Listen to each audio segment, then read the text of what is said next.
Hello, my name is Alun, and this evening in my time, I'm facilitating a session of my PbtA game of Dark Age monster hunting, Eotenweard. This game is organised as part of the Gauntlet RPG Community's monthly calendar of games. If you don't know about the Gauntlet, then you should certainly find out.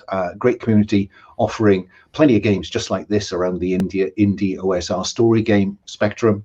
But also we have a monthly zine. There are a variety of podcasts driven by the Gauntlet, and that is funded by the Gauntlet Patreon.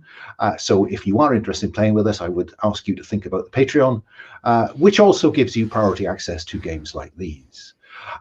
So we're playing Eotenweard. Eotenweard is set in about 600 and a small number AD, 200 years after the legions left Britain, about 200 years before the Age of Vikings. But as I've been saying to the players before we went live, the kind of look and feel of Prime's Vikings or The Last Kingdom on the TV wouldn't be far from the truth. The difference is to do with a slightly different mix of heritages 200 years earlier. So we are playing with the Gauntlet's Code of Conduct, which I summarize as don't be a dick. But I know that I don't have to worry about that because the Gauntlet play culture is phenomenal.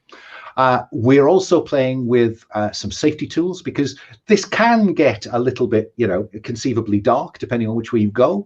This is a world where the supernatural is very real to people. Life is cheap and life is dangerous. So we may encounter some stuff that is potentially disturbing. I'll direct the players to the Lines and Veils tab.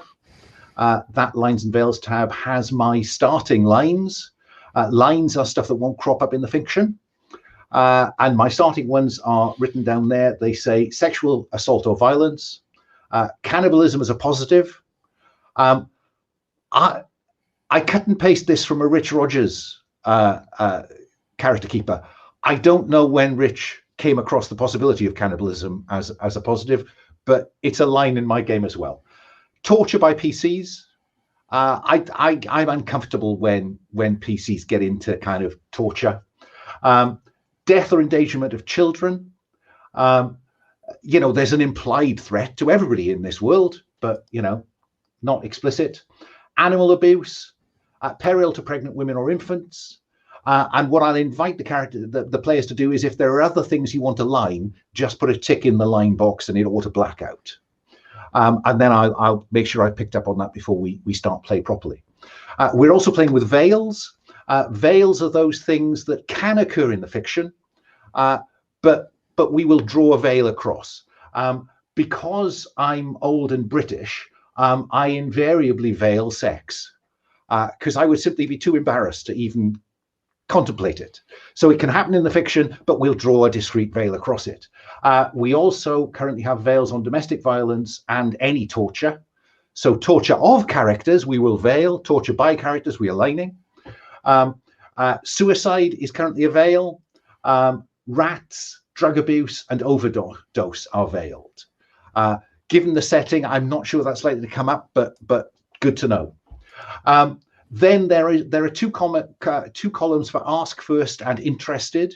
If there is something any of the players are particularly would like me to ask first, or before we get into it, or ask another player to say, is it okay? I'm thinking of doing this. Is that okay?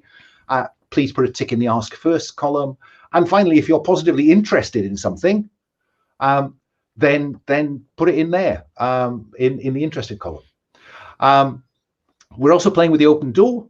The open door means that, if at any point somebody needs to step away from the virtual table, including me, because, I am going to have to step away in about 10, 15 minutes for something I have to do, then please just do so. Turn your camera off, turn the mic off, take a walk around the room, do what you need to do, answer the doorbell. Not as common as it used to be. If you come back, that's great. But to be honest, the open door is also there. If this doesn't turn out to be the game you thought it was, do not feel obliged to sit there either fuming or not having a good time. Life's too short. If this isn't the game for anybody, then the open door is there to say, thanks, not quite for me, I'm off. not a problem. I'm hoping I won't do that, but you know. We're also, as I say, using the code of conduct, but the principal safety tool we're using is I guess the X card. People who've played with me before know that I'm not very good at monitoring the chat. So the best way to get my attention is that.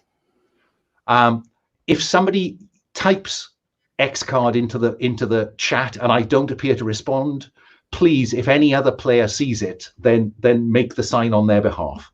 I won't ask you why you've X carded, you know, and something may happen, and then later on in the session you think, oh, actually, it's happened again. I'm really not comfortable with it. Don't please think that you can't then X card it at that second instance. I won't ask you why. I may ask you how far back you want me to wind the fiction, so we can go forward and around whatever you're not wanting, you're not feeling comfortable about, or you find disturbing in a bad way. You know, as I sometimes hope that players will feel disturbed in a good way. But if it's in a bad way, please do X card, and we'll find a way through that. It's not a very subtle one, but it's the one that I feel comfortable with, to be honest. I find script change a little bit too subtle for me. So those are the safety tools. That's circumstance. What I'm going to do now is just ask the players to introduce themselves, say hello, and tell us something about their characters. And then we'll take a pause. So can I start then? Stentor, say hello, tell us whatever you want to tell us about yourself, and tell us something about Aelfwynn. All right. Yeah, I'm Stentor, they, them pronouns. I'm playing Aelfwynn, she, her pronouns. And so Aelfwynn, and I guess this is a good chance to please like X card me if any of this backstory goes too dark for the group here, but just kind of try to dive into the kind of setting here. So Aelfwynn was the wife of a pretty prominent Saxon chieftain. And at one point, she overheard him and his men plotting that they were going to go to this monastery, pretend that they were going to convert to Christianity, and use that as cover to massacre everybody there. And so she made a deal with the gods for them to help her stop him, which she was going to like stab him in his sleep so that he didn't do this. But then she chickened out about the scheme because, you know, if she kills her husband and then she's tossed out of the kingdom, and you know, a lot of negative personal consequences. And so she chickened out, didn't do it, and eventually he found out that she had been planning this and sent one of his men to take care of her. And when she died, the god said, no, wait, we made this deal and you haven't held up your end of it yet. So they sent her back until she has kind of completed her end of the deal. So she's now a revenant undead kind of being. That's great. Can I ask, I'm just curious, so she made a deal with the Saxon gods, right, to stop a Christian monastery being sacked? Yeah, because, you know, yeah, they're Christians, but like they were going to just like massacre everybody in their sleep in a real nasty way. And it was just like way over the top, way beyond the normal rules of war between kingdoms and stuff. Like it was a really the Saxon gods have standards. Yeah, exactly. Yeah, exactly. Honor is important to the Saxon gods then. Right. Yeah, it was an extremely dishonorable killing. Like if they were just going to ride up to the monastery and like, you know, batter the gates down and kill people, okay, that's a fair way to do it. But they were going to, you know, pretend to convert and, you know, stab the monks while they were at their prayers and all this other kind of stuff that was just, you know, going way too far.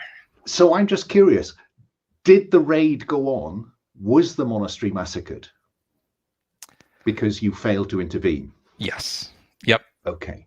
So somewhere there's the burned out hulk of a monastery that you feel responsible for. Is that fair? Yep. And I think I even, to kind of add a detail, I think because I've got my look, I'm still wearing like pretty rich clothes, like the kind of stuff that you'd expect like a Saxon queen to wear. And I think it includes a piece of jewelry that was actually stolen from that monastery, as kind of my reminder of why I'm here and what happened to me. That it was something that, before he found out that I had been planning to kill him, my husband gave to me as like, my present that he got for me from his raid. And I'm guessing that if you ever try to throw it away, you always find it again. Yeah. Let's say it's a ring. So it's like a ring with like a big, say, ruby in it. And so that was my present, and I can't get rid of it. And it's always there. Every time I look at my hands, I see it and I'm reminded. Is there anything about that ring that identifies it as having come from a monastery? Is it, I don't know, is it a bishop's ring? Is it an abbot's ring?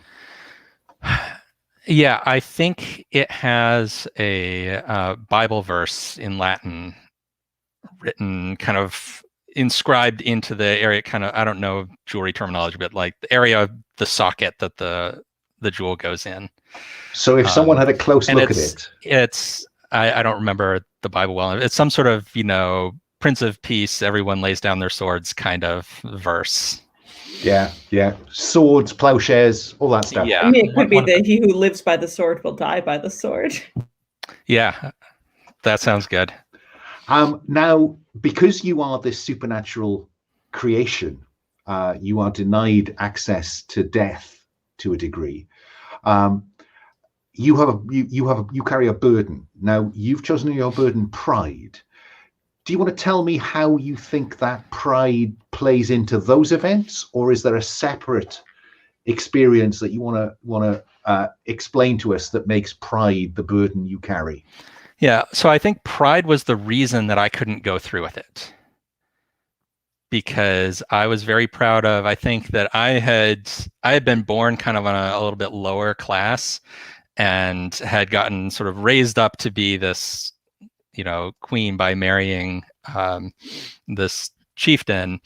And I was pretty attached to that. I didn't want to have to, because like if I had gone through with it and like stabbed him in his sleep, then I would have had to go on the run and be like, sleeping in the woods, and maybe I'd find some other village to join, but I'd be, low level peasant, whatever, because, I'd have to start over from scratch. And, just the prospect of doing that was a little too much.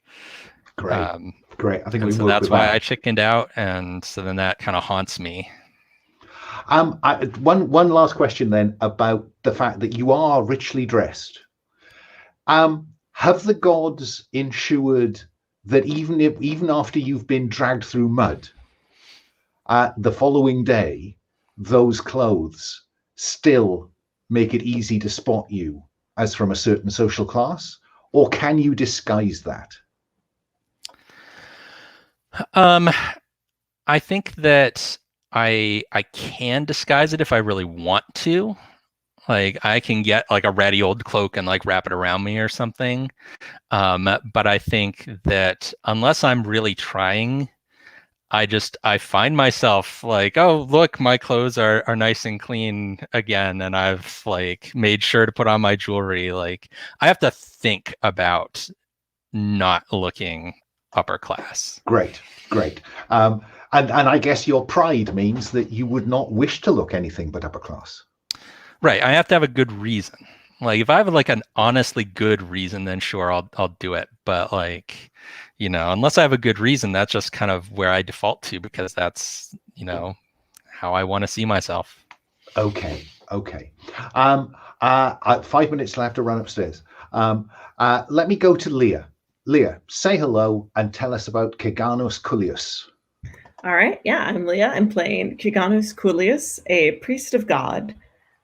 He originally aspired to be, a cloistered religious, possibly, thinking of one day joining the monastery that was mysteriously sacked and burned, but it fell through. And so now, he's a priest who's meant to be more of a wandering preacher, which is not quite the life he hoped for when he thought of generously giving his life to God in the manner that he preferred. His virtue is justice, his vice is sloth, and the inciting or paradigmatic incident for both is that he once saw a brother priest, seeing two great men, about to draw swords, just walk away, throw himself face down, prostrate on the ground, and pray. And when those two swords met, they both shattered in their hands, and the men, abashed, came to his brother priest to resolve the dispute justly. And so my priest kind of hopes that it was once the will of God to kind of run away from danger and just intercede from a distance. And who's to say it might not be again? So he's kind of got, theology in terms of what it means to be willing to work in humble ways, and that he's always hoping it's the very humble, private, subtle, distant intervention he might be called to.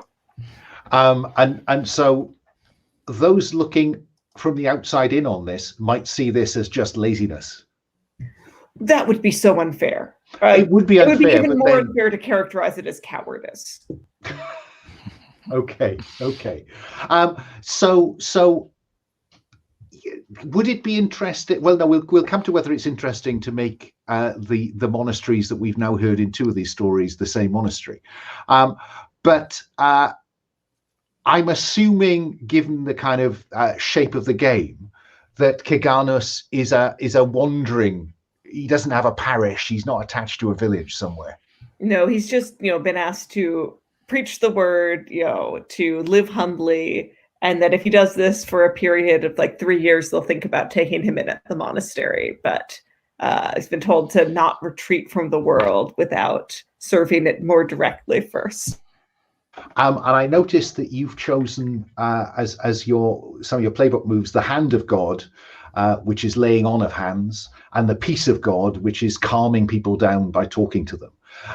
So that again is creating this impression of a kind of slightly low key. This is not your kind of fire and brimstone kind of Christian priest. It's not that he doesn't care about these things, but he's seldom succeeded with the direct approach, he feels. That works fine. Okay, now I've warned the players I have to call a break about now. Can we say we'll be back in 5 and just engineer that slightly unfortunate split between 2 stories and the other 2? I will see you at about 3 minutes past the hour. Is that okay? Thank you very much for your patience with that one.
Thanks for spotting the typo, Bodhi.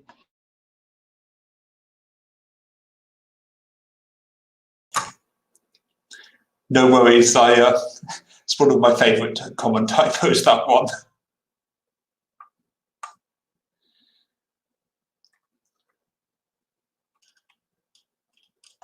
So we'll give Leah a moment, then we'll move on to Morwenna Flamekeeper. So, when we'll wait for Leah. Yeah.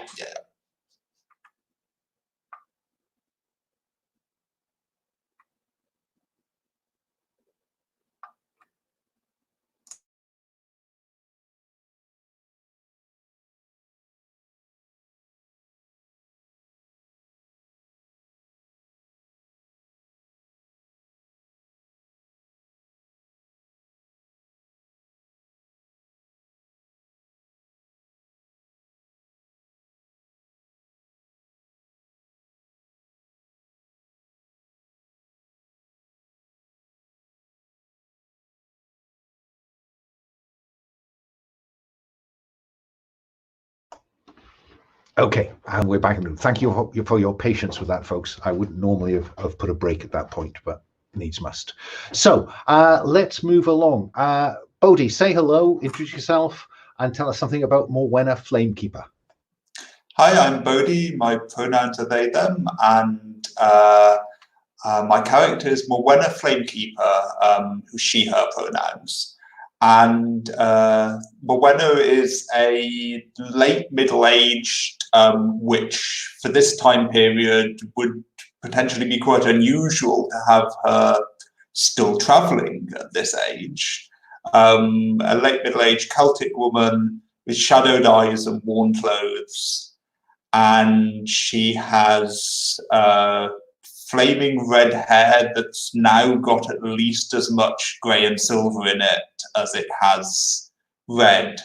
And she is a pagan mystic, but more unusually a Celtic pagan mystic, and rather than a Norse pagan. And Flamekeeper is a title rather than a surname, and it refers to her membership of an initiatory order of devotees of Bridget, whose primary mission and goal is to stop and ideally bring back into the fold, as it were, to borrow a Christian metaphor, bring back into the fold defilers of the craft, so people using magic and the supernatural for evil ends. And it's a wandering order. There's a base for it, maybe somewhere in the far southwest, where Celtic paganism still has a little bit of a stronghold, but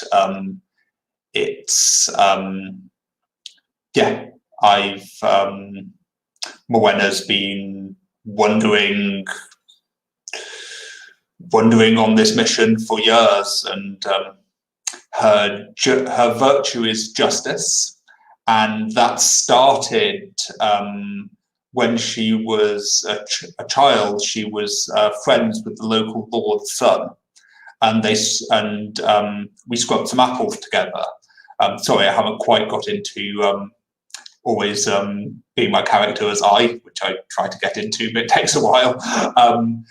And we scrubbed some apples together to eat, and my family was poor and we were severely fined, and it was quite hard for us, and he got no punishment whatsoever, and that stayed with me.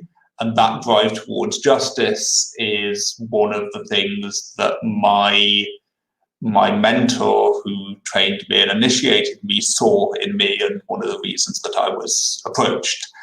And my burden kind of stems from that, but has grown more over time, in that I've seen too many innocent people hunted and even killed as supposed monsters. I've seen plenty of real monsters of various sorts, but also plenty of people that the common folk thought, or even not the common folk, lords, kind of people who aren't in tune with the supernatural, who have thought were monsters, who to me clearly aren't. And the injustice of that has given me a short fuse, and I don't suffer fools. And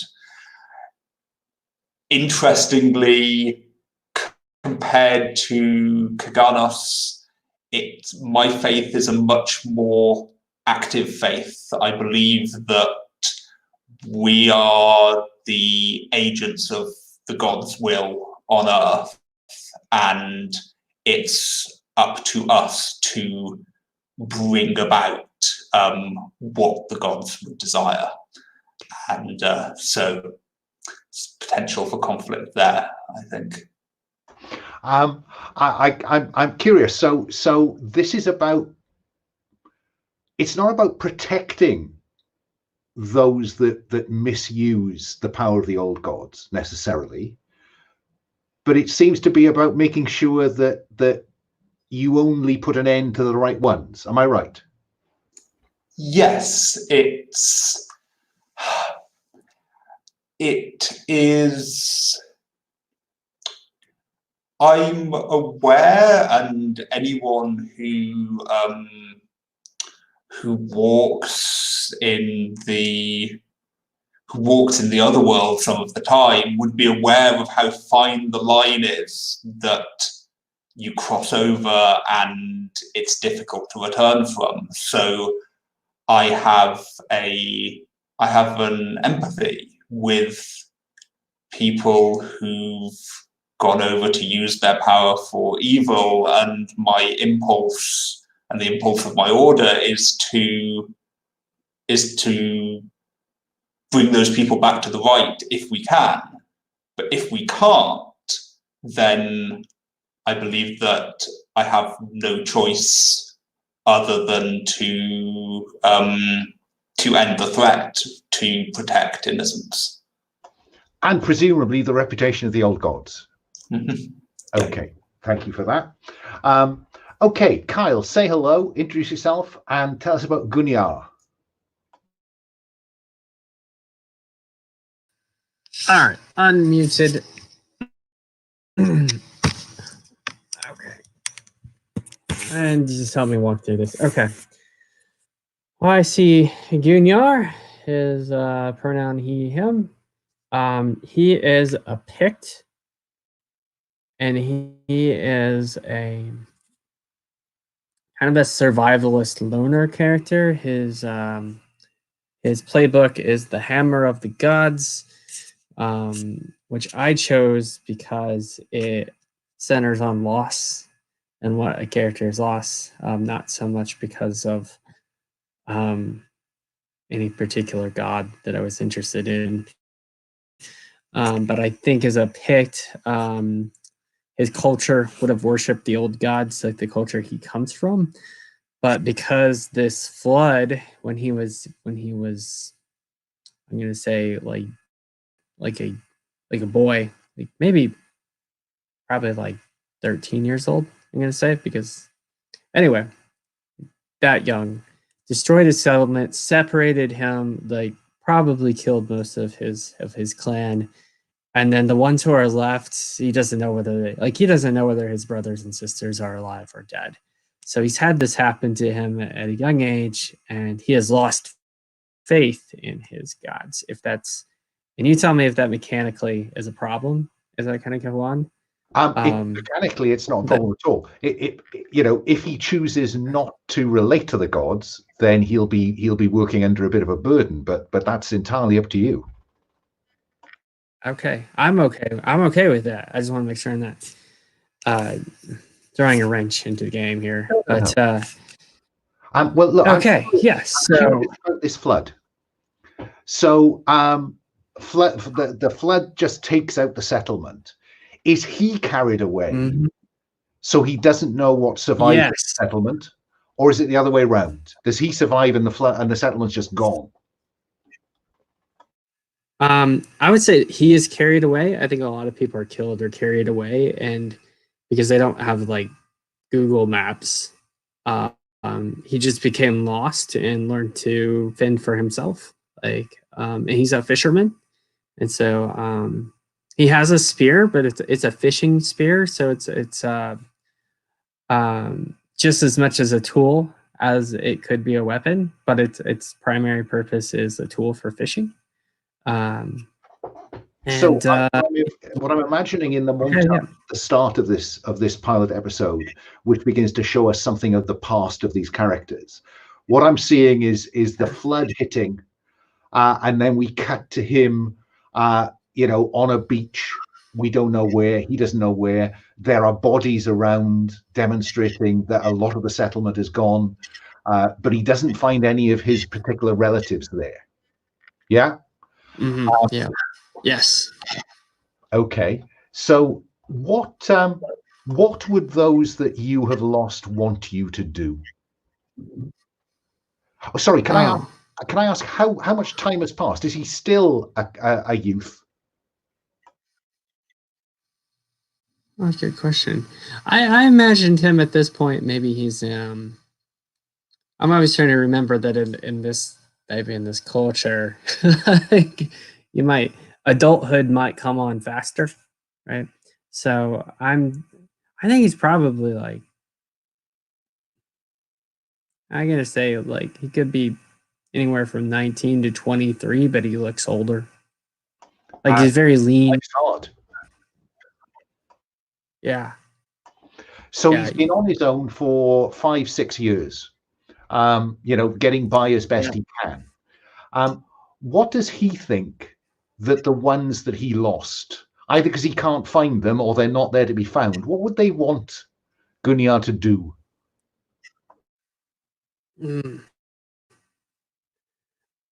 That's a really good question. I'm trying to answer it in the spur of the moment. Well, don't let me push you on that now. Think about it, because okay, I'm going to think about that. I'm going to think on that. I think the way I see him right now is that he's in survival. Like he's just become like permanent survival mode. Like, okay. But maybe that's a question that will open up for him as the game goes on. Like, and I'll think about it. I'll give that. Okay. Because you will start owing those ones that you have lost a debt. And I need to know something about them and what he thinks they might want of him to know when I should call that debt in on their behalf. You've selected generosity as your heroic virtue. Yeah? Yes. I'm curious. By the way, other players, I'm open to. Sorry. Sorry. I was just saying, I'm always open to suggestions either from you, Alan, or from other players. Well, let's play. Like even about my own character. Yeah. We'll play to find out. Don't worry about it now. When it matters, I'll put it to you again. But I do need to have some idea how you came to know that your virtue is generosity, because so far it's a pretty dire and dour story. So how did Gunjar learn that generosity is his heroic virtue? I think that he's generous because he's had that life experience. So when he sees others who are in need, particularly I would say the young, he does what he can to help them. So he doesn't really gather a lot of belongings. He's probably a perfect sort of like Marie Kondo person who just doesn't hold on to things for the sake of holding on to them. But he is, when misfortune befalls people through an act of God in particular too, like I think he just kind of has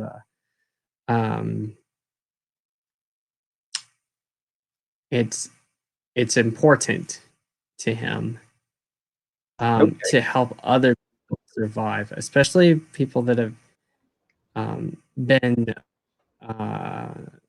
so it's like hurt, I guess, like or been abandoned or actively harmed by the gods, or things that would be like a flood, I think would be considered an act of God. And so I think he's either convinced that the gods are either silent and uncaring, or maybe they're actively hostile. And so I think that's why he's lost a lot of faith in the old gods. But he hasn't converted to Christianity or anything like that. Well, I mean, you know, there may be some missionary work to be done during this series of 4 sessions. So if you can put something in that bit of the character keeper, just as an aid memoir for yourself and for me, that just gives me a flavour of where that generosity is rooted, that would be good. That's right. Rooted in past calamity. And what I'd like to do now is to go back round and begin to talk about the things, the experiences you may have shared recently, or you know, more distantly. And this is a game that's driven to an extent by gods and to an extent by honor. And so I want to get some sense of what the debts of honor between what you and your gods or somebody else are. So Stentor, can I come back to Aelfwynn? Aelfwynn, we know now that it is the Saxon gods that cursed you. Yeah? Mm-hmm. So you begin by owing them a debt. So if you can mark that on the sheet for reference, and they may call that in at some point, because frankly, you have not suffered enough. Mm-hmm.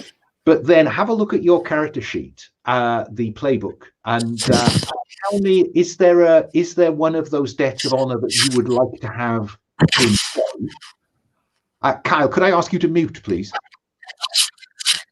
Oh, I'm sorry. Thank you. So, Aelfwynn, which debt of honor would you like to have in play? And then we'll see if one of the other characters picks it up. Okay. So I like the blank is related to one of your victims one. Yeah. That opens a whole box of victimness related to you. So is there anyone who'd like to pick that up?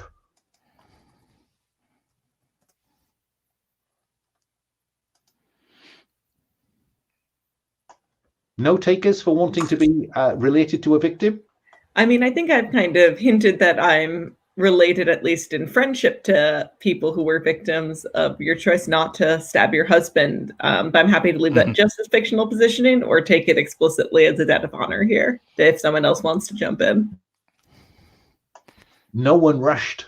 Yeah, so I think let's go for it. Let's go for it. So Ceganos is related to, not by blood, but by circumstance. And so you owe them a debt, Aelfwynn.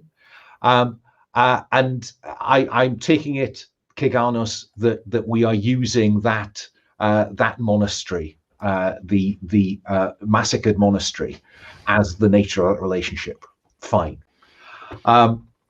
So Aelfwynn will mark Ceganos as a you owe them, and then Aelfwynn will make a note that Ceganos will make a note that Aelfwynn they owe you. So you can call it in. Okay, let's go to Ceganos. Is there a debt of honor on the playbook that Ceganos would quite like to have in play? Yes. And I do have someone in mind to nominate, but I'm open to anyone who wants to grab it.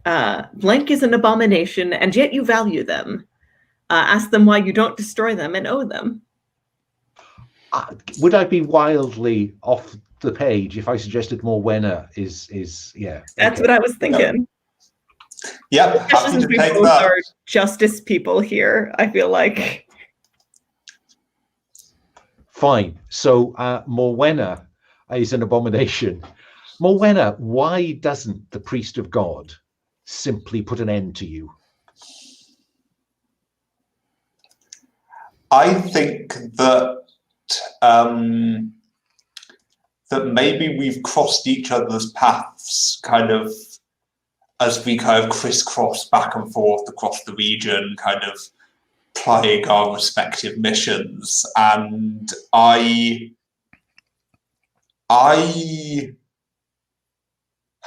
when you encounter me, I always or often seem to be striving for the ends that you would wish for, but you can't understand why a godless pagan would be striving for those ends. Kind of that doesn't let me know if that's making sense. I think that mostly works. I have a small tweak. I think it's partly that you have more like vigor to rush in defense of what I value than I do sometimes. It's not a total mystery. I assume it's the light of Christ burning within you, like me, hoping to save you from the path you've chosen. But it's kind of a mix of like frustrating and admirable. Fine. I like that. If you can make a note of that on your character in the character keeper, that would be great. And then I will come to Morwenna next. Okay. Let me find this. Blank is an old friend. Ask them when, how you met, and owe them. Anyone interested in picking that up? It would be good if that was Aelfwynn or Gunjar, but not essential.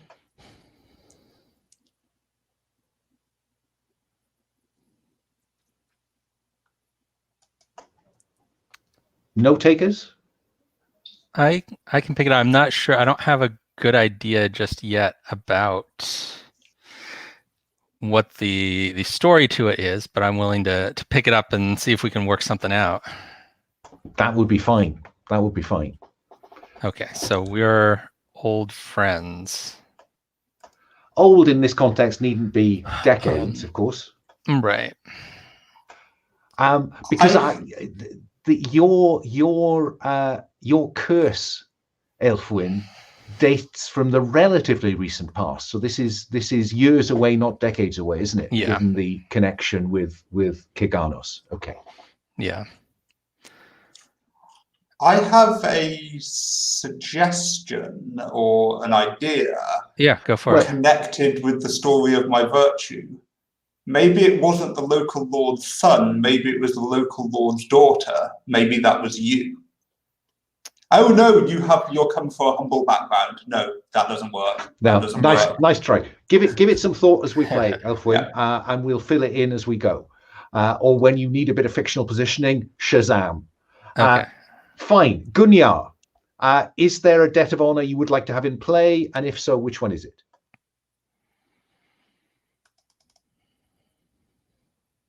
You are muted, Kyle. Yeah, I know. I'm sorry. You're gonna have to have some patience with me on this one, I think. Just a lot of this is new to me. Almost everything about what I'm doing today is new to me. And sorry, I'm still just trying to sort through the character keeper. And try to wrap my head around. So the debt of honor. On the flip side of your playbook is a list of potential debts. So right. if there's one of those that you're keen to have in play. Okay. Not off the top of my head.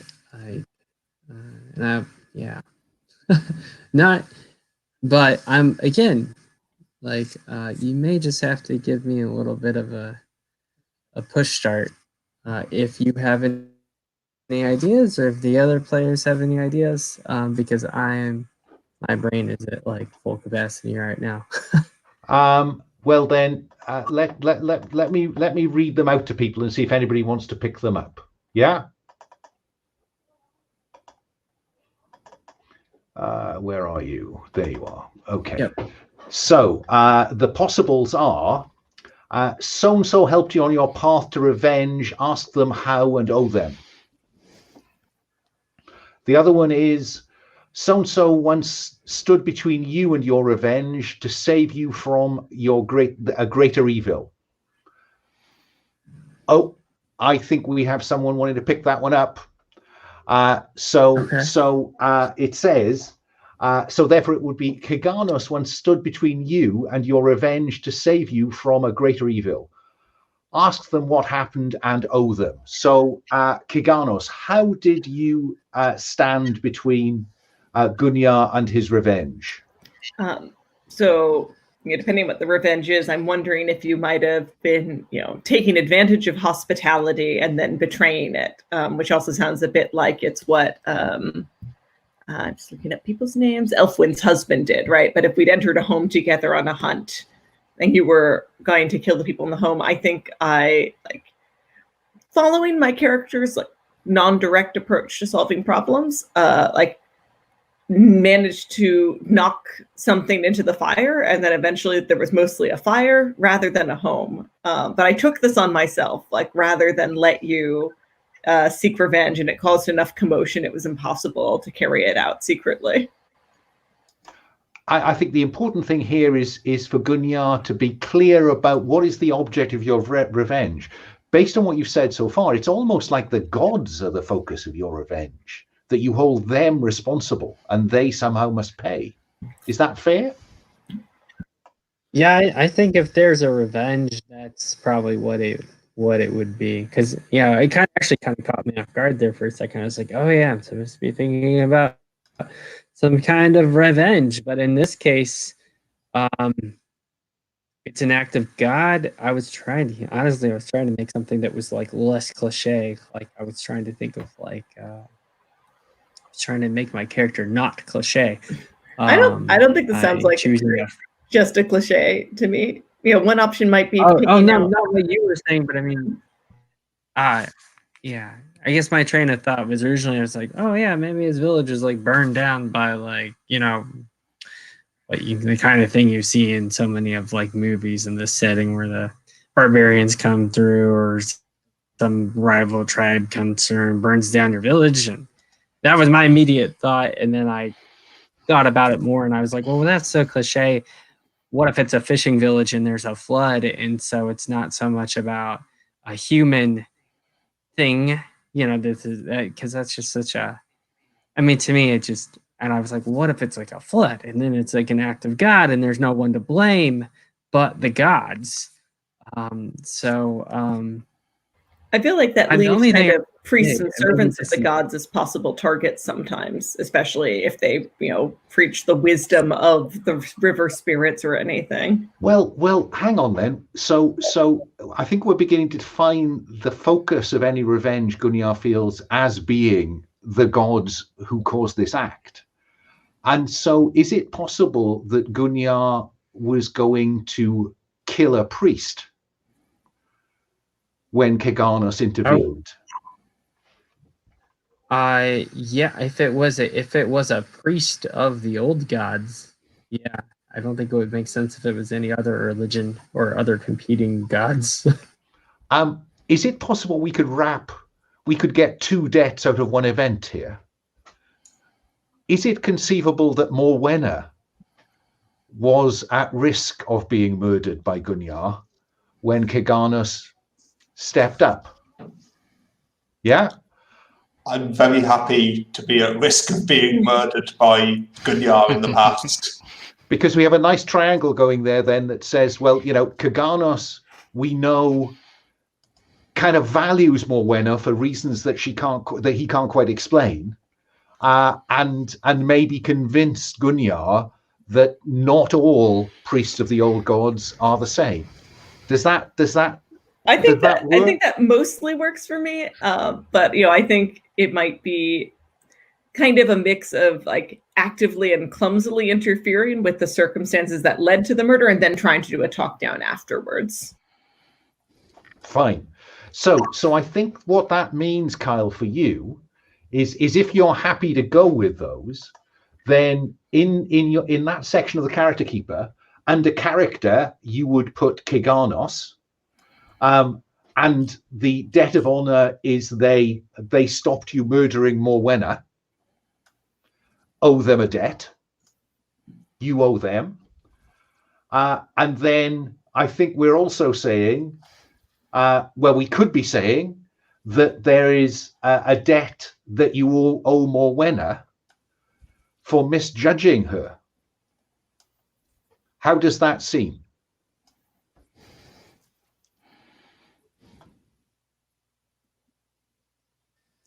That's okay. Yeah, that's good. You might have to double check my work in the character keeper.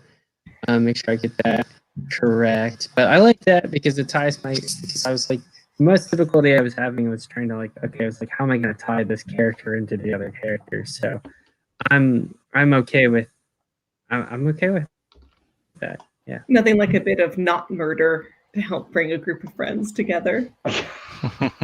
Now, just to check the mechanics, if we wind up both owing someone a debt and being owed, do they cancel or do we have both in play to pull on? Both of them are in play. One of the options for calling in a debt is to make them give you a debt. So you can cancel it out, but they don't automatically cancel out. Awesome. In that case, I would like to say, I believe, based on that story, that Morwenna also owes me a debt in addition to my owing her one, given that I saved her from being murdered. And out of a simple intervention, we almost fill out the debt mechanic. Okay. Let me go back round to Aelfwynn. Oh, sorry, Carl, go ahead. Can I ask you a quick question? Sorry. I'm just having trouble. The options seem to be 0 and negative numbers under you owe them. Is that, am I supposed to put a positive number under No. I owe Ceganos debt? No, you owe them means that they can call in a debt on you. So it's meant to be a -1, 2, 3. Okay. Yeah. So I should have a -1 for both Ceganos and Morwenna. Yeah. And Ceganos is for stopping me from murdering. Preventing me from murdering someone. So Ceganos is for intervening to stop you murdering Morwenna, and Morwenna is for having misjudged her. Yeah. Okay, I got that. Okay, thank you. That's okay. So if you mute yourself while you put that in, I'll go back round to Aelfwynn. Aelfwynn, is there a debt you want to put on the table that you would encourage, just to get this reasonably balanced, but it's not essential, that you might want to put on the table that Gunjar might pick up, or is there another debt? Yeah, because I'm trying to think what my connection to Gunjar would be. Because our backstory so far, there's not an obvious intersection. I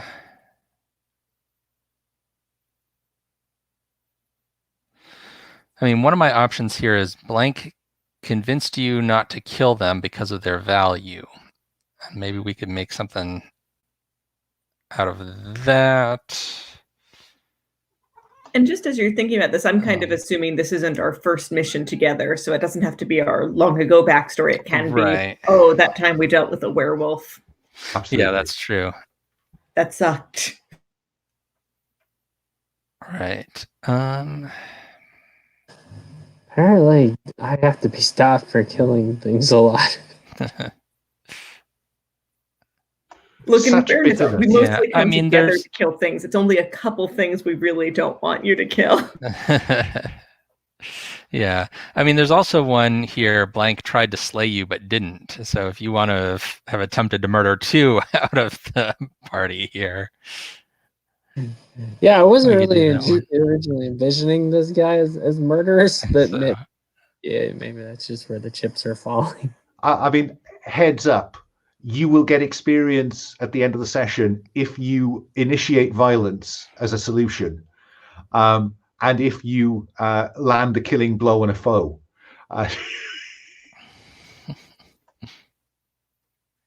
Yeah, I did that. I think maybe the problem is that I did play Fall of Magic last night, and I'm still in like peaceful like mode. Like, so, what are we thinking then? Aelfwynn is putting on the table that one about Slade. Oh gosh, sorry, I've lost it. Say again, Stentor. So there's two. Either I tried to kill you or you tried to kill me. okay. First question, Alfyn, because I do remember reading the Revenant playbook.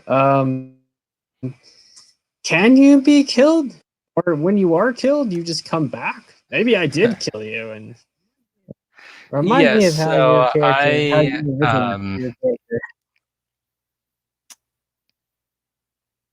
Yeah, so I have a move where if I take harm, I clear the dying condition. So I can be hurt and harmed, but I can't really be easily just killed. But you don't necessarily know that. Yeah, so you could have taken the murder attempt much further, and it would have worked out. Yeah, I look like I'm just a normal person for the most part. So it's only when you get a close look you realize she's dead. Yeah. So yeah, I'm trying to think what my motivation is. Yeah, that's why I'm not sure. Maybe you too. Motivation in either direction. Servant of the old gods.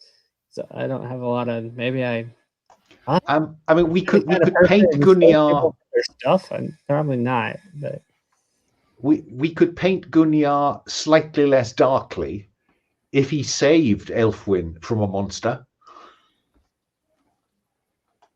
Okay, I'm good with that. What about that, Gunjar? Yeah, I like that. I mean, I feel like that could even be how I joined this kind of group, because it sounds like we've got that kind of triangle between the three of you. That, hang on, my cat is causing trouble. That kind of explains how you all got together. But so then maybe one of your first missions there was a monster that had come for me, and then Gunjar was kind of the one that saved me, and that's then how I got pulled into this group. Which begs the question then, Gunjar, was that monster mortal or was it supernatural? I think that monster was supernatural. Now, it would be neat if it was some kind of spirit of the old gods, I suppose. Could it have been a fae? Possibly. Maybe, yeah. Maybe the old gods do have it out for me, and what I took to be like a disaster is something that keeps following me for some reason, and maybe other people from my settlement. Maybe we were wiped out for a reason. Ooh. And so maybe there are these servants of the old gods that are coming for me, and I'm fleeing south. It caused me to flee south. To where bringing all chaos to the people you know. That could be very unfortunate. I like the tragedy of it. So what about that one then? Aelfwynn. So what if it's Gunjar saved you from a monster? Ask them what it was, a fae, and how they just put it down. Mm-hmm. Does that make sense? That works for me. Yeah. Okay. Fine. So if you can just put something briefly in the character keeper just to keep us, keep that in our minds, that would be helpful. Yeah. So I need to step out for just a second. I've got a food delivery just showed up, so I'll be right back. Oh gosh, don't miss that.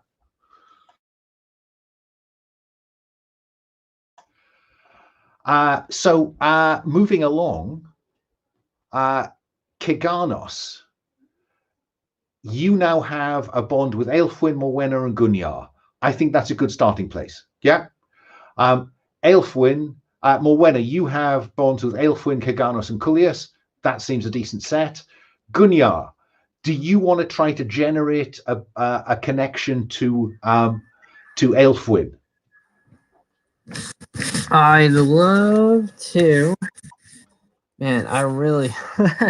Another thing is, like, just a quick question: can you change your name? How easily can you change your name here in StreamYard? All you have to do is you need to just leave the studio and then use the same link to come back in, because then Okay. you can edit how you'll be received. But if we could possibly hang on from doing that, so we can do that during the break, which is due in about 10-15 minutes. Yeah. Okay, for sure. Because I'm the kind of person that has to watch a TV show pilot twice just to get all the character names in my head. So I'm still working on that. So we've got someone saw you lose control. Ask them which innocent you hurt and why they keep your secret. Owe them. Oh my god. And that's for me hurting another innocent. So you lose control. It's kind of what the hammer is designed to do, I'm afraid. Okay. Yeah. All right. I'm just gonna have to lean into that a little bit harder, I think. I don't know why I'm so like. Okay. I lost control. Man, I feel like I gotta think more about like Wolverine. They're like, stop, Wolverine. Yes, I think you're on the money there. Yeah. If I ever publish this, I'll have to find some art that I can afford that takes up the spot where that kind of Norse Wolverine on the playbook is currently sitting. Yeah, I think you and I are at opposite ends of the spectrum on kind of how fast we charge into the battle, right? Yeah. But maybe I mistook. I don't. I just don't want to play a character that like is killing innocents or like as a on the regular, right? I mean, that may be one I don't reason mind we're this all guy together being- as a group, if you rely on us a bit to keep you in check. Even yeah. I need to go watch more of that X-Men cartoon to be like, how did they write this character to not just be like stabbing everything in sight, since it's on a children's program? Okay. Yeah. Yeah, I mean, they saw you lose control, and so there was an occasion when an innocent was therefore at risk. Okay. That doesn't mean you do it all the time, but it is the connection between the two of you. Maybe, okay, could it be that there was a real injustice and maybe the person wasn't completely innocent, but they didn't deserve to die? Is that fair? So, saw you lose control. Yeah. Ask them which innocent you put at risk. Okay. And why they keep your secret. Because that could be something you're a bit ashamed of if it's a secret you want kept. Sure. Yeah. I think like in this kind of world, I think I saw someone who would be like perhaps a child. Yeah, something like it, and this could be different, but something Just be careful like about our someone was lines and stealing veils. food. They got caught stealing food. Kyle, just be careful about our lines and veils. Oh, okay. Oh, sure. Yeah. I know. I don't think that I'm not trying to put the child in danger. But maybe okay, so maybe there was an innocent person or someone that I saw as an innocent who was stealing food or something else that they needed to survive. And the person they were stealing from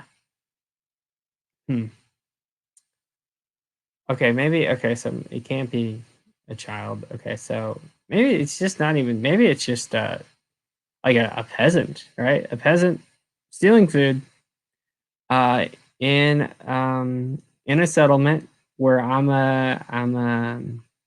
that I was passing through, and I felt like it was justified, and they were going to harm this peasant. And I was like, no, I'm not going to let that happen. And I almost killed the person who was going to like bring this person to some sort of like I don't know. I mean, I feel like this culture is the kind of culture that will behead someone for like what we would consider a minor offense. I was thinking about that guy from Game of Thrones in the very first episode. We're like, oh yeah, we're gonna chop off your head just because you you fled for your life. Like, and so that's cowardice, and so we're just gonna behead you for it. I always felt like that was some pretty brutal justice, and I feel like that's the kind of brutal justice that like would tend to befall lower class people more than higher class people. Like would end up on the wrong end of that justice more often than someone who was like in a higher class.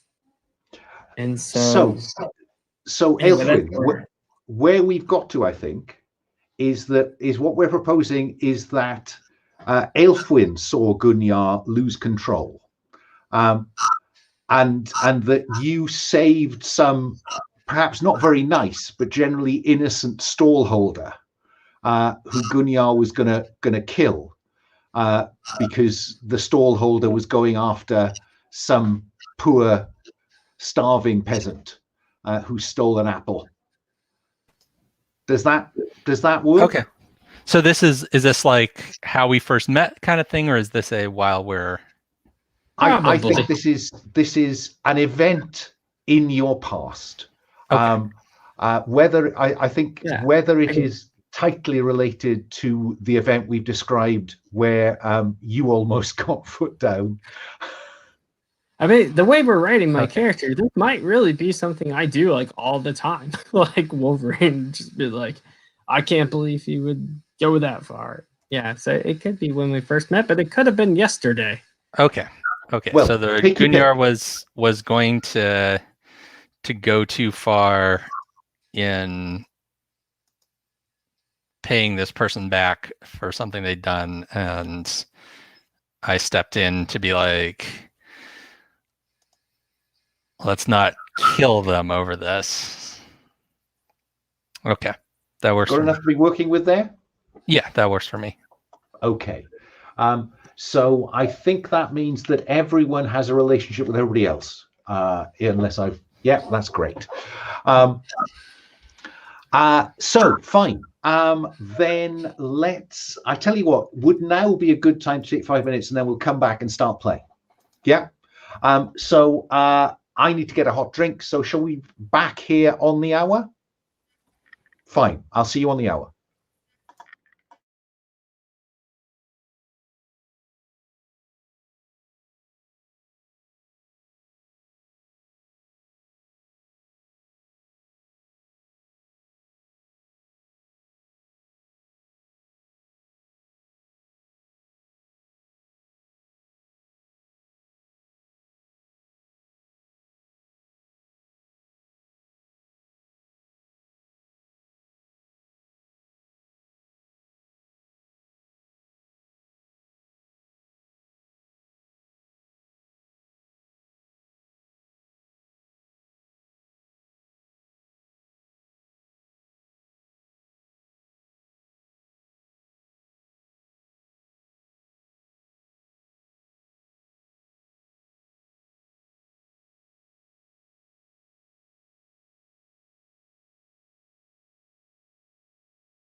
I love that what shapes up here is Gunjar saves Aelfwynn from monster, and then Aelfwynn saved Gunjar from himself.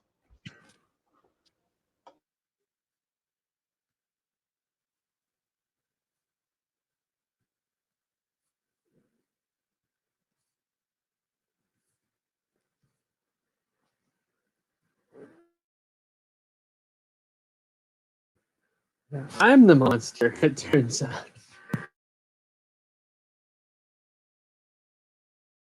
Well, one man's monster, another man's hero. Yeah, I feel like Fluttershy. Like, I'm the monster. It was me all along.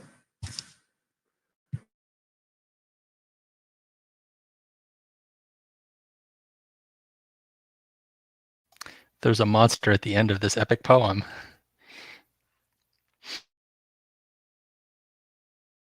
Yes. Spot the monster. Let's put put the name of the monster in an envelope now and then look at it in 4 weeks' time.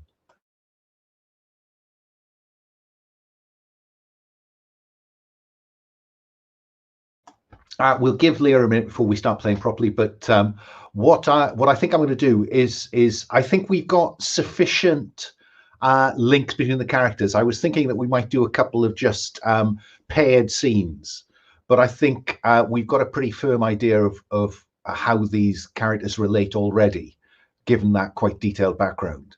So what I'm tempted to do is to cut straight to the kind of inciting incident, which is in the pitch, which is that the prefect of Danum wants a demon killed. Unless someone is really keen to have a one-on-one scene that builds up the relationship. What do you think? I'm good to cut to the chase. Yeah, I'm also.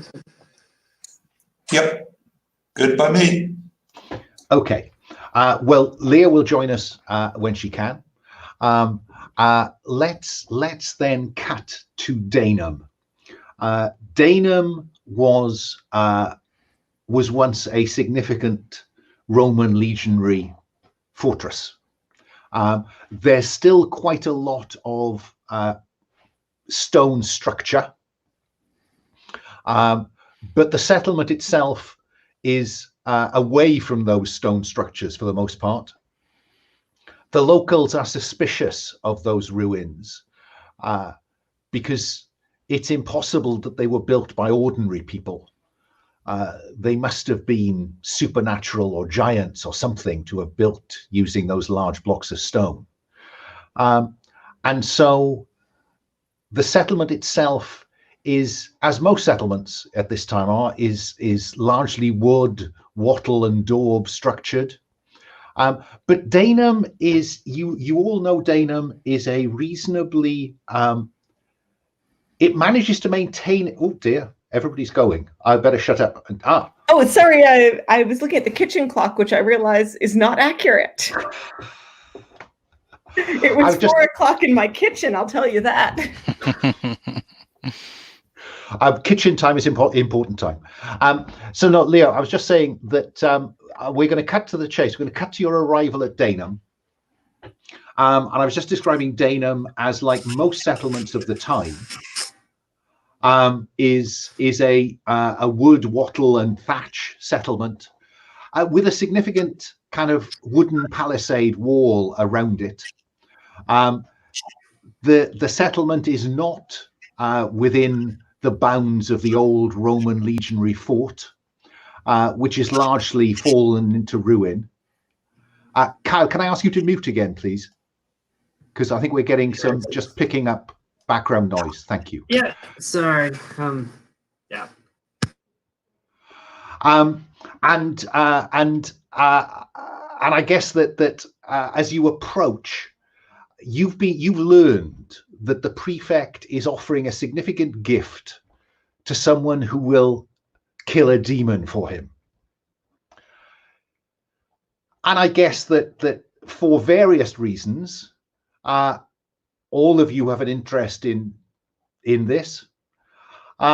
So what do we see in the opening scene as you are approaching the open gates of Danum?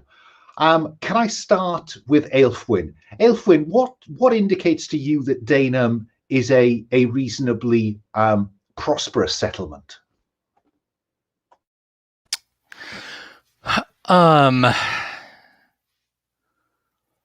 So I think it's the fact that, approaching the main gate and rulers' residence and stuff of a lot of settlements, you'll see beggars and stuff, because they figure that's where the people that have money are going to be traveling, and that's where they can hit them up. But we don't really see any of them here. There aren't people asking us for money, because apparently everybody has enough for themselves and something to do that, they can't be spending their time just out here begging. So there are no beggars at the gate.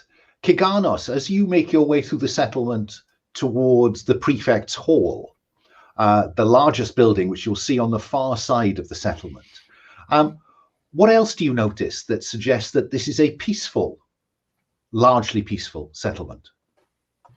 Well, people still wear at least knives on their belts. They need them; they're basic tools, right? But there's no one has their hand on their hilts. A lot of people have knives that are clearly decorative, that have inset jewels in a way that make them more difficult to hold and wield accurately. Yeah, that works for me. Morwenna, so why are you suspicious? I'm suspicious because there are no beggars outside the gate. Because I know that that's not necessarily because there are no beggars around. That could be because they've been driven out of town or sold as slaves or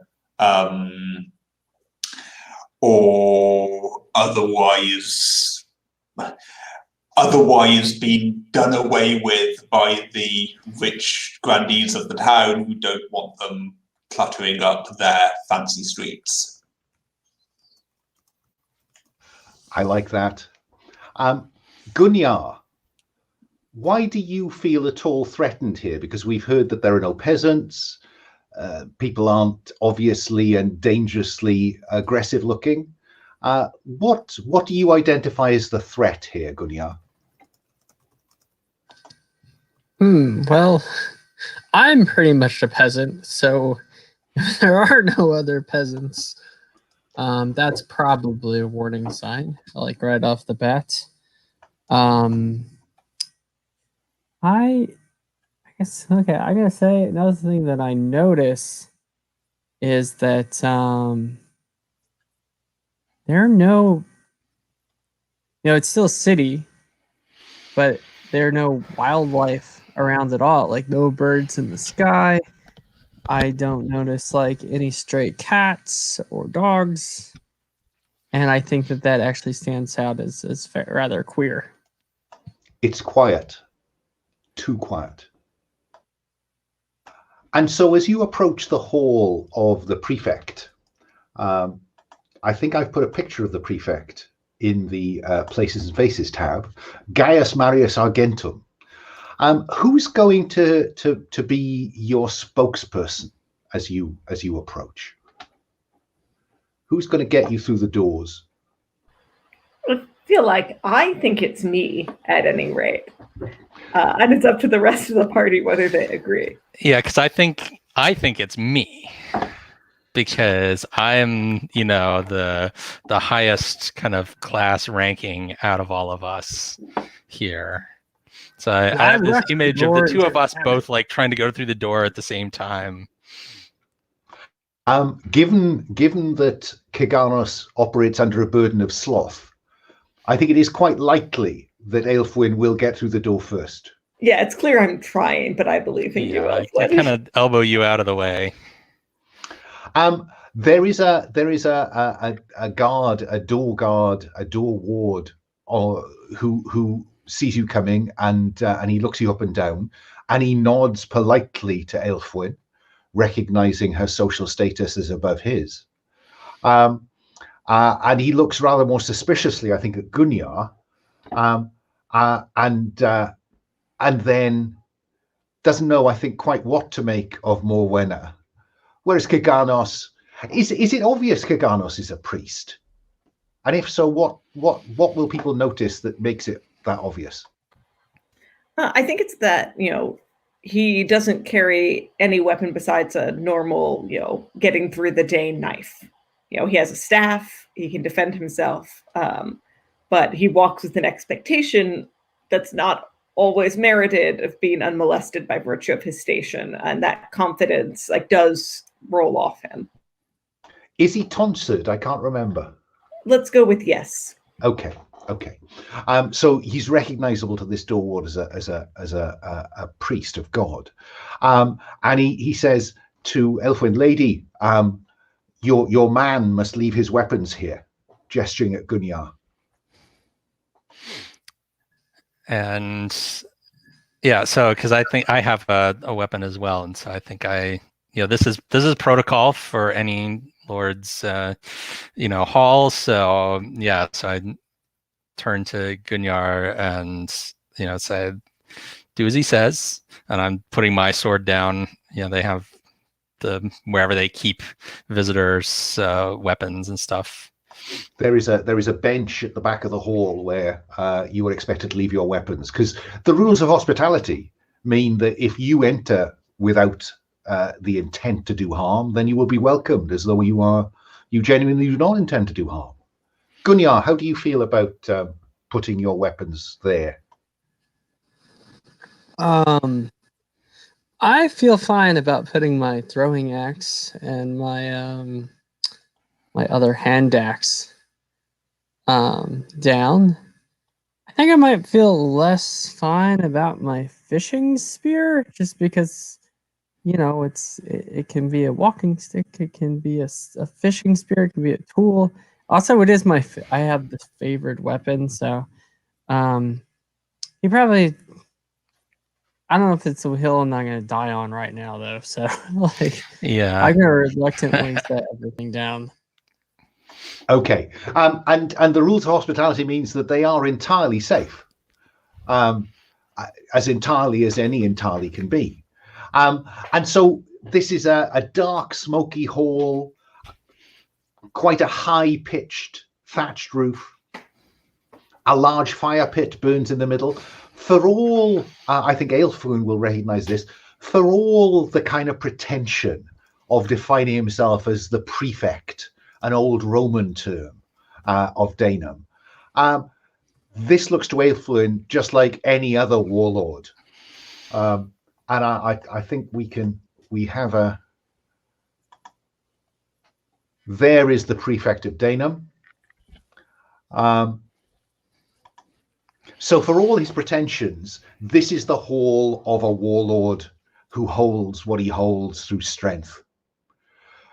So the message has traveled across the land that the Prefect needs a demon killed.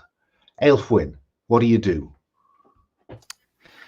Yeah, so I think I'll approach his seat there, and I know the right kind of the protocol for how to address a fellow member of the nobility, even if in the back of my head I'm like, this is not nearly as fancy as my ex-husband's place, and but you can still be polite, right? You can think that privately and still be polite to his face, because we're asking him for a job. And so, I go through the... Actually, I notice your burden is pride. Mm-hmm. Is that the kind of thing that you keep quiet? Or is your disdain just transparent? It's the kind of thing that I think I'm keeping quiet. Shall we have you roll to face danger just to see how well you do? Yeah, keep let's that? Do that. That sounds like a good. Have you? The dice room is on the Lines and Veils page. Yep. Okay, so face danger when you have to act in difficult circumstances. Roll plus steal. All right, and just so you guys know, I'm still going to be here, but my camera's going off because a baby is coming in to eat. Yeah, I should. If you haven't noticed, guys, the moves are on the moves tab. So all the moves, the common moves you need, are on the moves tab. You don't need to keep switching to PDF. But go ahead. Sorry, Aelfwynn. Okay, yeah. So my steal is 0, so I'm just rolling the dice as is, and I got a 6. And so, what do we hear you say? You know, you go through the right forms of address, but what is your pitch? So I'm, I'm forgetting his name again. I'm like, my lord, honorable Gaius Marius Argentum, we've heard that you are in need of someone to deal with a monster that has been plaguing your land, and we have come to humbly offer our services in this regard. And I think that's what's in your head, but the humbly is very obviously absent. Mm-hmm. And he leans back in the large oaken chair in which he sits, and he looks at you. And he says, "Who are you to come into my hall with such haughtiness? What gives you that right, woman?"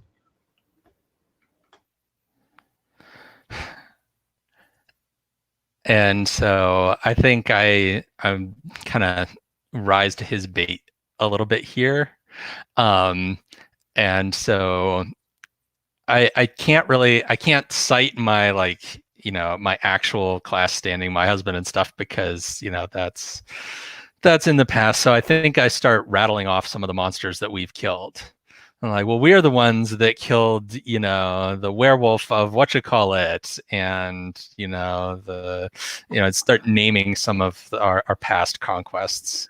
And then in a tone like, of course you would have heard of this. You would have heard of this werewolf and how it killed so many people, and then some heroic adventurers took care of it. I'm up to back her up, and help convince someone here. So yeah, that works, Ceganos. So step up. As you start rattling things off, I step forward and say, of course, in some ways, like gesture in a kind of slightly supercilious way for you to stop talking, and say, of course, Prefect, it hardly needs saying, since when you advertised you needed help, we understood that you were seeking us. Your discernment and intelligence, is matched only by the danger posed to your people. By anyway, we knew a leader as wise as you sought a group of people as qualified as us. And you're right, it's insulting to justify ourselves when we know that you have chosen well. When you give an NPC a reason, bracket flattery, why they should do as you ask, roll plus subtle, Ceganos. Yeah, couldn't be happier too. Let's see how that goes for me. Have to look up how to spell my own name again. Ceganos. And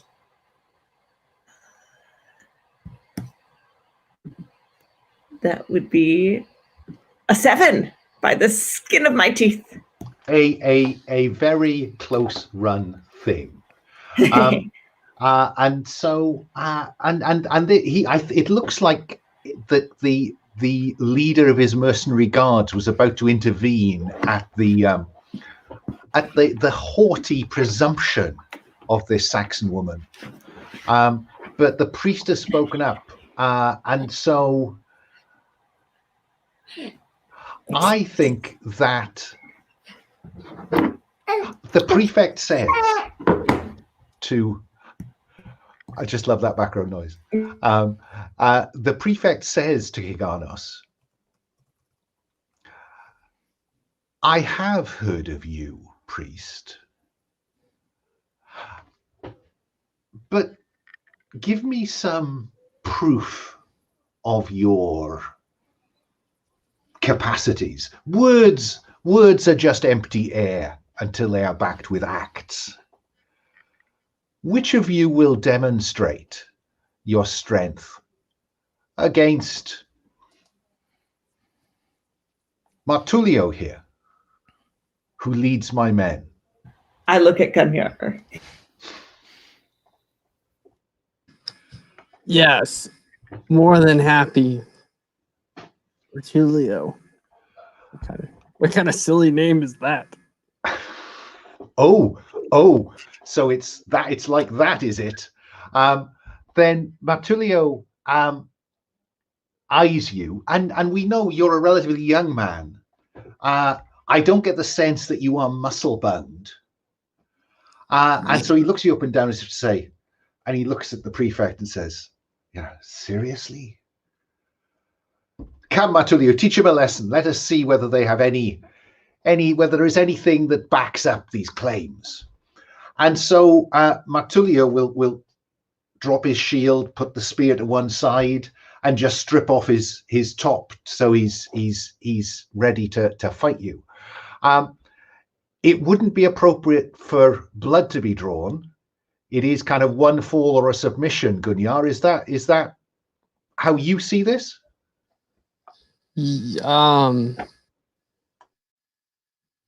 Probably not. Honestly. Because what I need to know is whether you intend to fight him, to harm him, or whether you intend to contest with him to subdue him.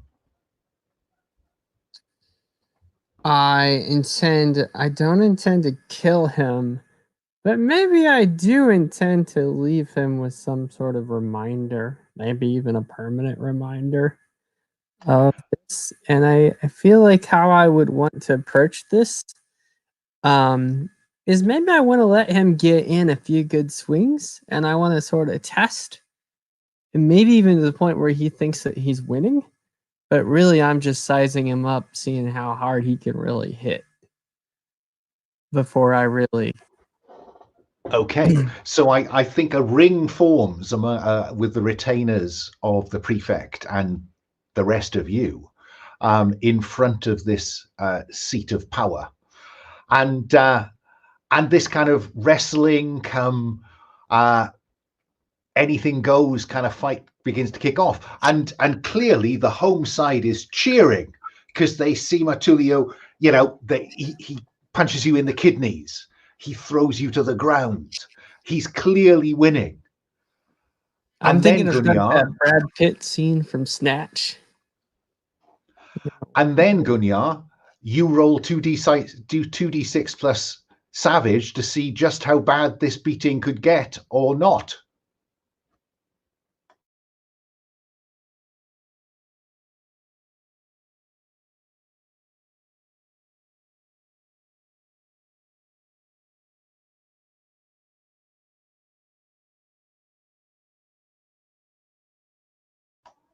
So that is a 6, and I think your savage is 2, so that's 8, yes?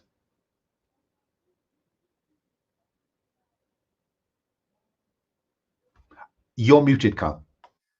Yeah, mute button. It's my nemesis. Yes, that is an 8. Yeah, that is correct. And so, yeah, I think I spit out blood. So on 7 plus, you exchange harm as established. Now, each of you is doing just 1 point of harm. Okay. So you take a point of harm. So mark your wearied box because you both stripped off your armor. So there's nothing to absorb that. Yes. You do 1 point of harm on him, or you can choose instead one of those bullet pointed. Yeah, I'm wearied. And well, what I'm saying is so you can do that, or as the move says, or choose a relevant effect from the list. So what I'm pointing you at here is that you could force your foe to where you want them. without doing or taking harm. I'm willing to take harm here. Okay, so each of you takes a point of harm, and it goes to a second round. Would you roll again? Okay. Please? For sure. And I just also want to note that when I believe I do have that, like, when I mark a condition, I gain advantage until it's over. So you get now to roll 3 dice and take the top 2. Okay. And they won't like you when you're angry. Sorry, I have to clear the dice room, I think, for this to work properly. I won't be able to tell which one is which. All right. So let's see here. So 4 and a 5 plus 2, 11 this time. Total. So what the move says, on 7+, you can exchange harm again, or you can choose a relevant effect. Because you've got a 10+, you can choose an effect or another relevant effect. So you can exchange harm again, or you can go straight to 2 of those bullet-pointed effects. I'm going to go straight to the 2 bullet-pointed effects. And those are... So for him, it would be... I'm sorry. I'm trying to find the bullet-pointed effects. Okay, if you look at the character keeper, there's a tab marked moves. Yeah. Okay, so it's in that tab. So got it? Yeah. Okay, so I'm in that tab, and then I'm looking for effects. On the left of the basic moves, you'll find fight. Fight. Got it. Oh, okay. Yeah. So yes, I want to spot a weak point and inflict 1 extra harm. And so where is that weak point? What do we see you hitting? Yeah. I think his knee. I think I noticed that like his one leg seems to be more or less steady than the other, and I'm gonna go right for that knee. Okay. Guy, basically. And is this the point at which you force him to where you want him? I.e. Yeah. Yep, that sounds fair. Yeah. So this whole time I've been taking punches to get him right in the right position to when I'll finally like strike a critical blow or attempt to strike a critical blow. And he is at your mercy. You have subdued him, and I have to say the crowd has gone very quiet. And the prefect says to Ceganos, I think, well, it seems there is something to your claim, priest. Come with me. And he will respectful nod, but a kind of like, well, yes, like we all wasted a bit of time proving it, but lightly. There were some fails in there. Do remember that on a fail you mark experience. So he'll lead you outside the hall with it must say Martulio is still inside nursing his knee, but a couple of his men will come with him. A couple of his people will come to him, and he'll lead you around the back of the hall. And round the back of the hall is a wicker cage, probably about 4 or 5 feet square, about the same height. A relatively small cage, and in that cage is a man.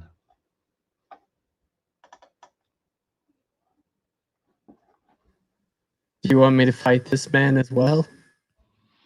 This is the demon. Dispatch him.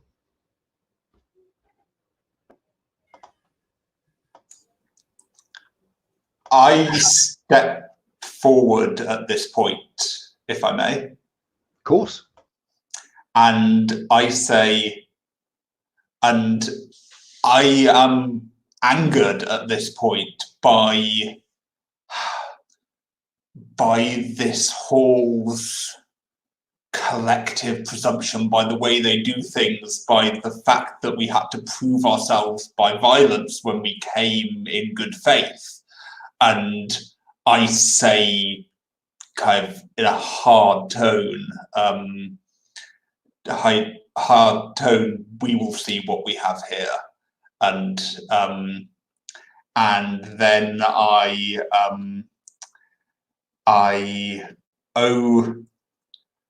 owe Bridget an additional debt to look about me with the otherworld move and to try and determine the nature of this supposed demon. So because you are using Bridget's power to look at the spirits around that infest the world, you will roll with advantage. So roll 2 and then look about you, which is with sense.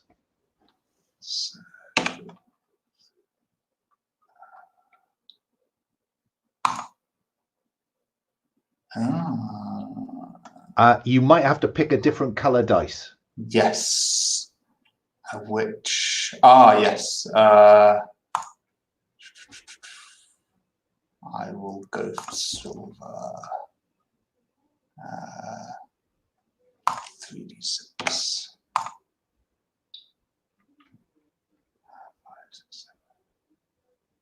So that is 7 plus sense, and let me scroll up. That is an 8. So on 7 to 9, hold 1, spend the holes to ask the GM about the location or situation, someone or something in the scene, what might have happened or might happen, or choose to add a detail to the scene that enriches the fiction or ask the GM to do so. So I think I'm going to be asking about the alleged demon in the cage, and I feel that it would be too simple for me to determine their nature kind of immediately like this, but I'd like to get a sense of whether there's the taint of evil about them, whether they have been touched by evil deeds. Yes.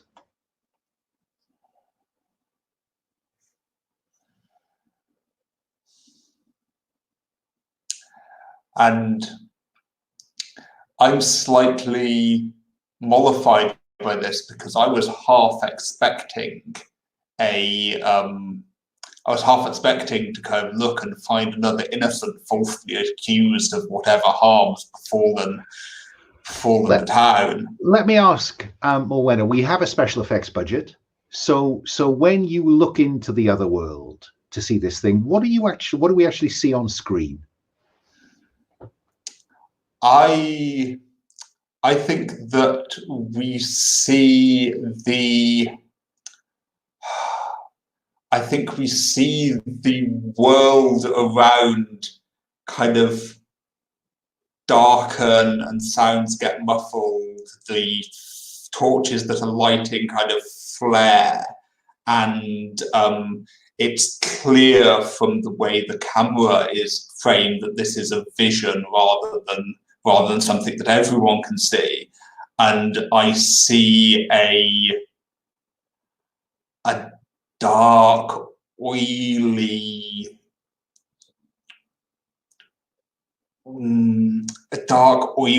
mist kind of clinging to and writhing around the figure in the cage, and kind of passing in and out of their mouth and nose, and kind of just kind of really kind of wrapping around them. And we cut back to the real world with this old man saying, "I'm no demon, sir. I'm no demon. I'm just a traveller." What does Aelfwynn make of this?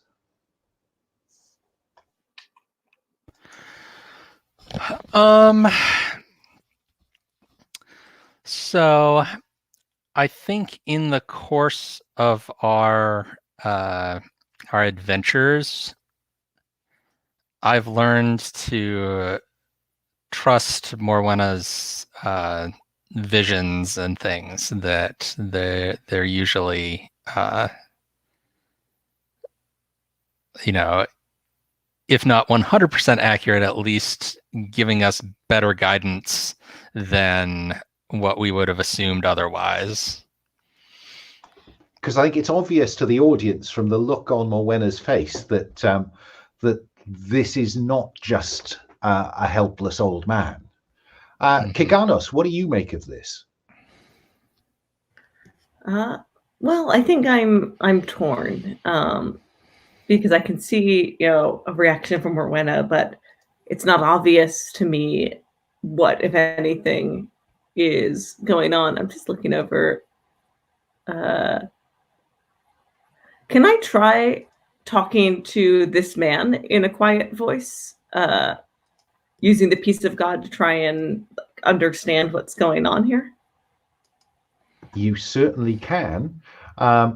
When you talk to someone in a quiet voice, oh God, a debt to calm them down, because he's clearly in a heightened state of anxiety, edging on panic, relieving any unhelpful emotions they feel. This works even if the trigger blah, blah, blah. So yes, you can. And that would give you sufficient leverage to then perhaps question him.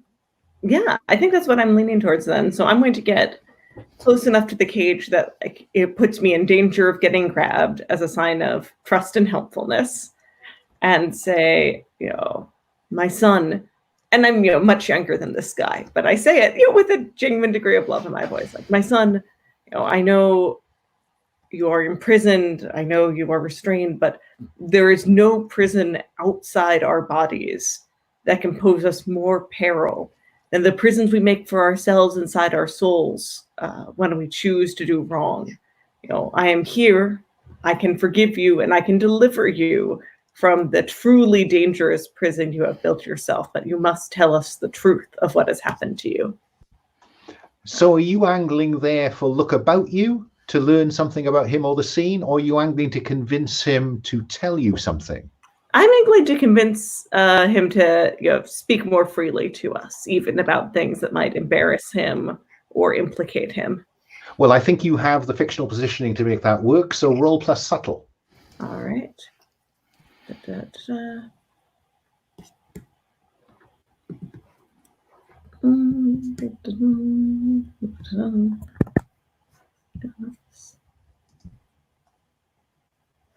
Oh, wow, that's boxcars.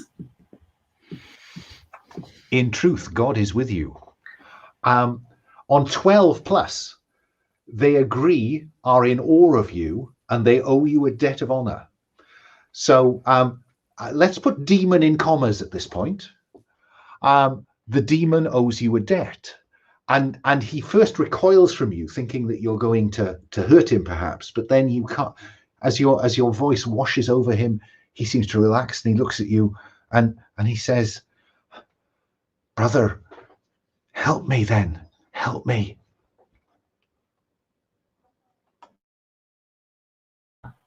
And I think I say, like, I am and I will, and I take his hand and start praying the Lord's Prayer. Are you angling to use power here? And if so, what are you angling to do with that power? Sure, or is this just... I mean, I was mostly just doing it, as answer to his question, but Well, let's leave it at that for a minute. Think about whether you want to call on God so quickly in succession. And let me come around to Gunjar. Gunjar, what are you making at this? Morwenna looks shocked. Ceganos seems to be prepared to talk to this guy who's being called a demon by the prefect. And the prefect seems to be looking at you as the, if there is a slayer in this group, he thinks it's you. What do you do, Gunjar? Gunjar unmutes himself first. I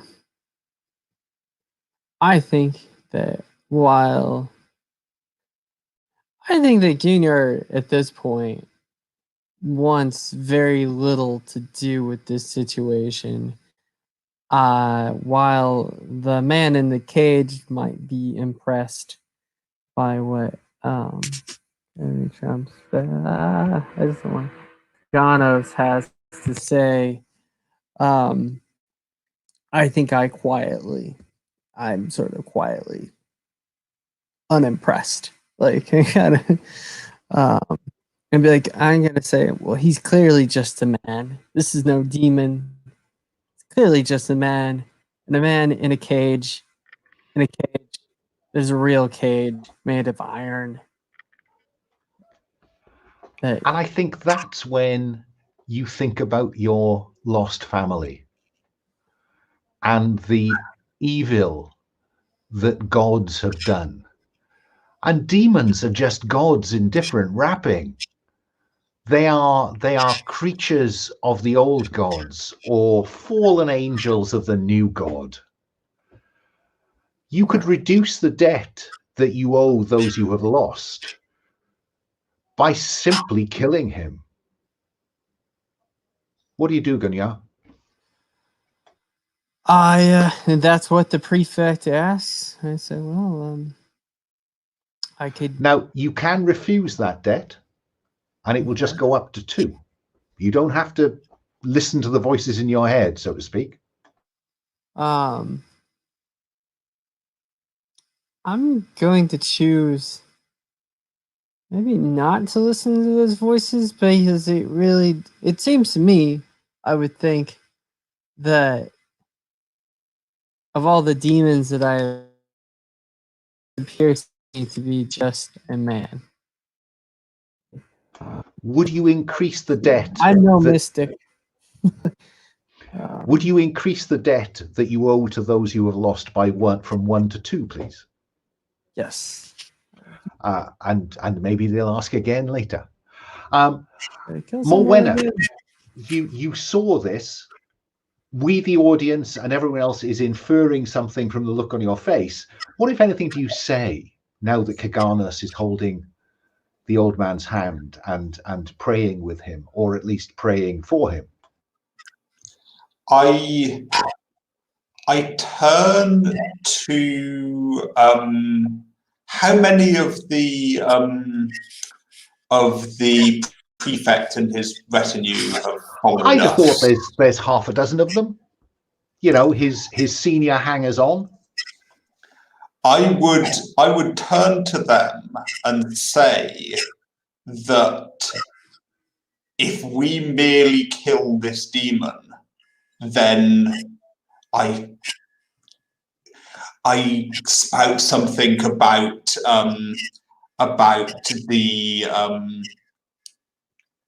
the malign spirit merely jumping to another host, and that we must be sure of what to do before we act. Otherwise, you looking at them personally, rather than calling on the settlement being in danger, I look at them personally and say, otherwise those close to here will be in danger. We need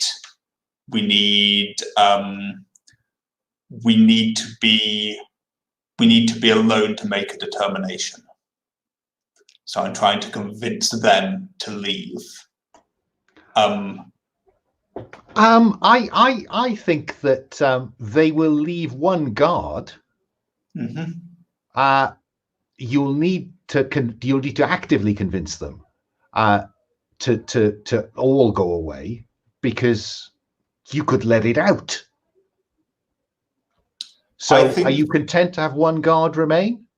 I think for now I'm content to have one guard remain. Fine.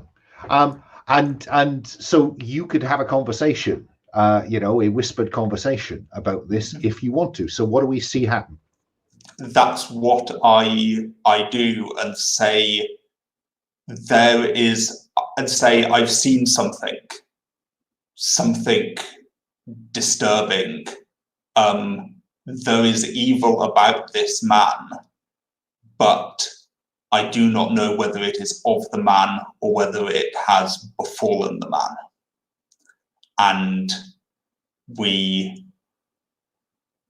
our our first duty is to protect the innocent and look at the man as a reminder that we need to be sure that the evil is of the man rather than befallen the man before we act as they would wish. Reactions? Aelfwynn?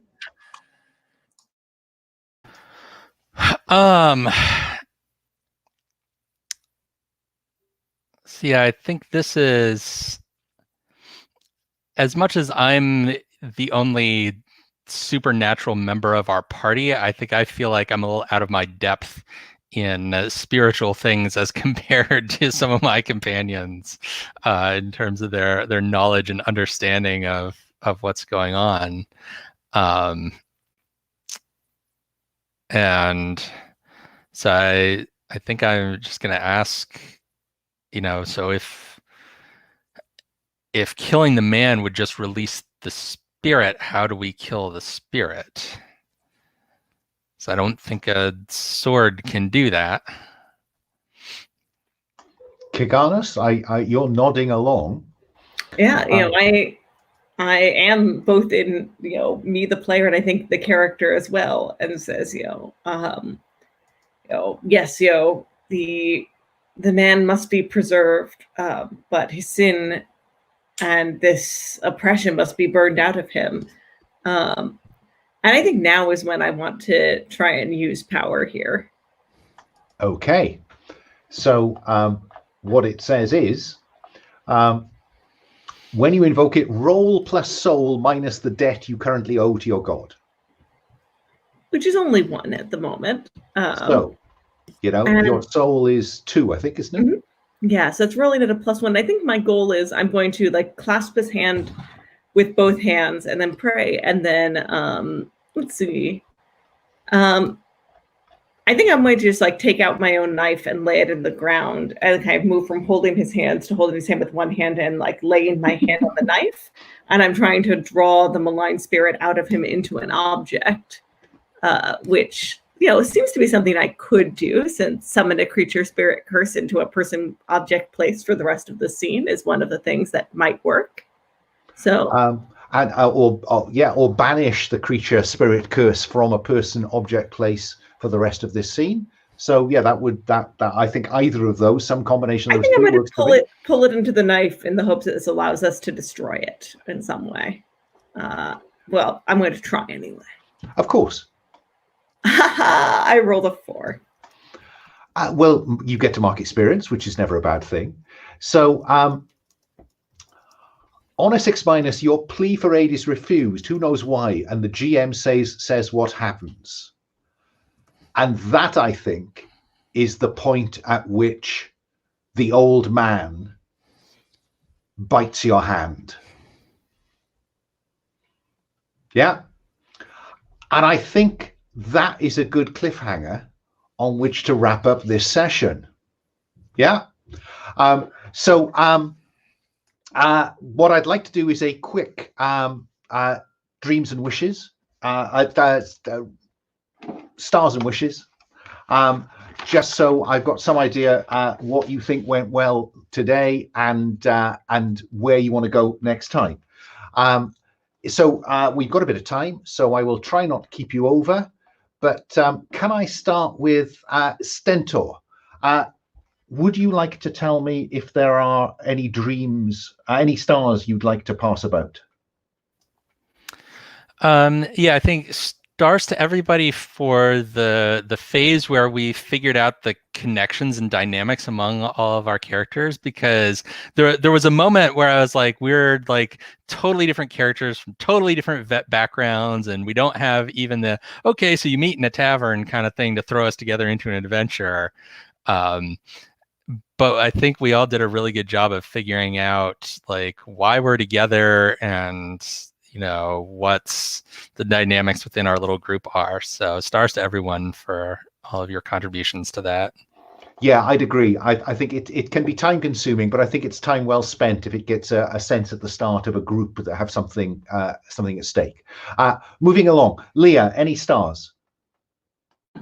I just feel like stars for people playing into their characters, best, maybe strong, but like biggest contributions to the team, whether it is out snooting people or being willing to fight like anyone proffered, and good use of your supernatural abilities, Bodhi. So it felt like we really were a team playing to each of our different Ocean's 11 style talents with varying effects.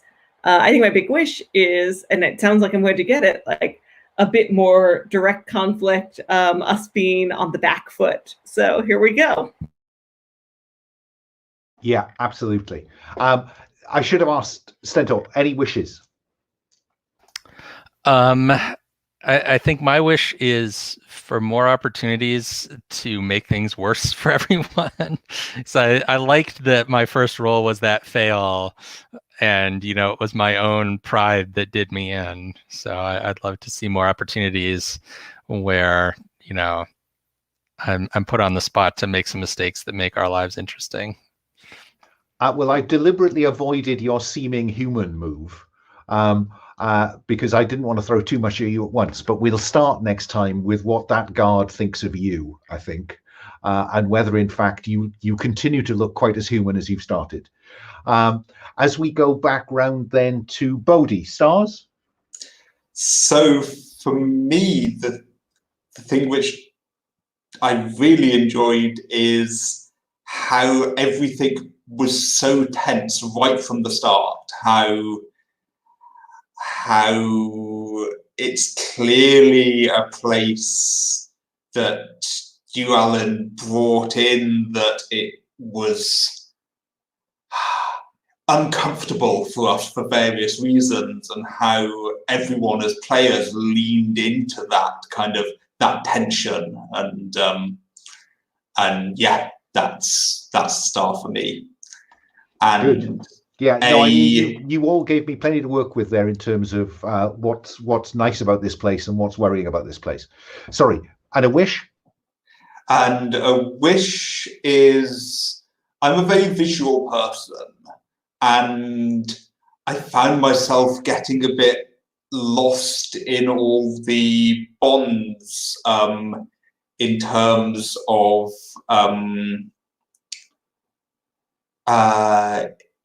of kind of which goes where. And so a wish is really kind of a reminder to myself, something that I would like to do and I wish I'd done at the time, which is draw out a kind of map of the connections between the characters. And I'm happy to do that on some sort of online tool and share it if other people would find that helpful, just so kind of, as well as being in a table, it's actually in a flowchart that you can look at. I think that's a clever idea, and as long as it's helpful to you, that's a good enough reason to do it. I think it's a good idea. I quite enjoy it as well. So do please, if you want to have a go, share it, and then we can tweak it between now and next week if people think, oh no, it wasn't quite like that. Yeah, sure. Thank you. Finally, Kyle, any stars, and then any wishes? Yeah. Well, stars for sure to you, Alan, and the rest of the group for just having some patience with me while my brain keeps up, and helping me out, making those connections, because I knew that those connections were probably, especially in the case of my character, were going to be challenging to make. But yeah, I like it. I'm very satisfied with that. I really like the illustrations. I like the illustration of our toothless guy in a cage. That really kind of caught me off guard. So yeah, those are great. I always like any kind of visual aids, any kind of extras.